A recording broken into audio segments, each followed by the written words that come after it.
राजा रघुवंशी हत्याकांड से पूरा देश सन्न है, तो वहीं उन्हीं की पत्नी सोनम रघुवंशी पर अपने पति के हत्या के आरोप है। इस जोड़ी की शादी 11 मई को हुई थी और 20 मई को ये हनीमून पर शिलोंग के लिए रवाना हो गए थे, लेकिन इसके बाद राजा का शव शिलोंग की गहरी खाई में मिला। उनकी पत्नी सोनम की कोई खबर पुलिस को नहीं मिली थी और फिर पुलिस ने जांच तेज कर सोनम को गिरफ्तार कर लिया। इस मामले में आगे खुलासा हुआ कि ये सोनम बेवफा निकली और उसका किसी और के साथ अफेयर चल रहा था। जिस शख्स के साथ उसका अफेयर चल रहा था उसका नाम राज बताया जा रहा है और सूत्रों के अनुसार सोनम और राज ने मिलकर प्लानिंग की और फिर सुपारी देकर राजा की जान ले ली।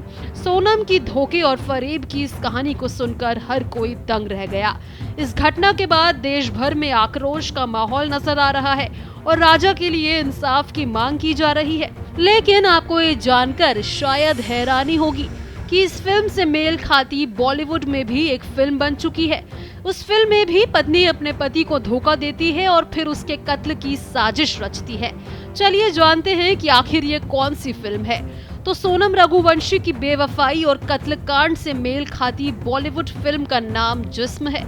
ये मूवी साल 2003 में आई थी। इसके निर्देशन और एडिटिंग की कमान अमित सक्सेना ने संभाली थी और महेश भट्ट ने इसे लिखा था, जबकि पूजा भट्ट और सुजीत कुमार सिंह ने फिशाई नेटवर्क लिमिटेड और श्रेया क्रिएशंस के बैनर तले इसका निर्माण किया था।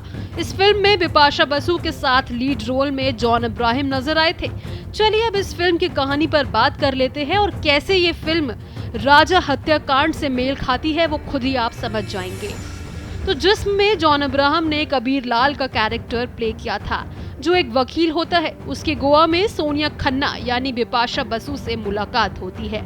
फिल्म की कहानी के अनुसार सोनिया एक अमीर बिजनेसमैन की खूबसूरत पत्नी होती है। सोनिया अपने पति से तंग आ चुकी होती है और उसकी प्रॉपर्टी हासिल करना चाहती है।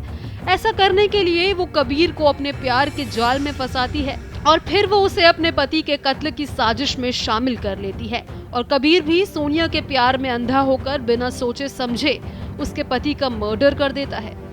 लेकिन ये कहानी तब मोड़ लेती है जब कबीर को पता चलता है कि सोनिया ने उसे धोखा दिया है और उसने सिर्फ उसे एक मोहरे के तौर पर इस्तेमाल किया था। धोखे, जुनून और विश्वासघात से भरी ये थ्रिलर कहानी सस्पेंस और ड्रामे से भरपूर है। फिल्म का एंड एक चौंकाने वाले ट्विस्ट के साथ होता है, जहां सोनिया की साजिश और कबीर का बदला कहानी को रोमांचक बनाता है। देखा जाए तो राजा हत्याकांड में भी कुछ ऐसा ही देखने को मिला, जिसमें सोनम अपने पति से तंग आकर धोखे से उसका मर्डर करवा देती है। हालांकि फिलहाल सोनम ने इस बात की पुष्टि तो की है कि उसी ने अपने पति की हत्या की है, लेकिन फिलहाल पुलिस इस पूरे मामले की जांच कर रही है और देखना होगा कि राजा हत्याकांड में और कितने एंगल सामने निकल कर आते हैं।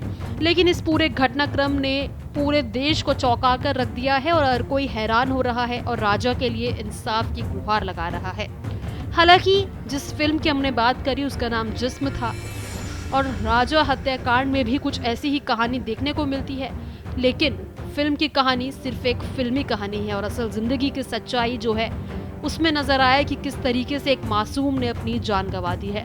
इसको लेकर आपकी क्या राय है, कमेंट बॉक्स में जरूर शेयर करें। साथ ही हमारे चैनल को जरूर सब्सक्राइब करें।